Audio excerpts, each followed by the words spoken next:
Mana azizlar, tashlab sekin nafasiga olib ketyapmiz mana. Mana qilib olib ketyapmiz. Xudo xolasa. O'sha qilib olib ketyapmiz mana. Tashlab berdik turbani xudo xolasa mana. Nima bo'ldi? Mana qolgan joyini ham qilyapmiz. Mana qilib mana ulab mana tashladik. Ertaga mana aytga yana palgalarni solamiz xudo xolasa mana qilib. Olib ketyapmiz mana. Bunday qilib.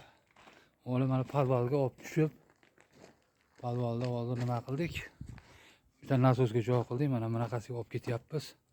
Xudo xolasa ko'raverasizlar mana. Qo'lat o't qiladi, boshqa qilaman anaqasiga. Baqa yaga chiqardik. Bunday olib ketyapmiz mana. Xudo xolasa ko'raverasizlar. Azizlar, men Shot aka santeniyman. 135 metr suv tortdik. Shu bugunga 7 kun vaqtimiz ketdi. Mana qasiga mana yana olib chiqib qo'ydik Montayidan. Mana shuna qilib olib ketyapmiz. Hammalarga salom. Meni barcha taniganlarga salom bo'lsin, alaganlik salom. Sog' bo'linglar, yaxshi kunda ko'rishaylik. Davom etdik-ku.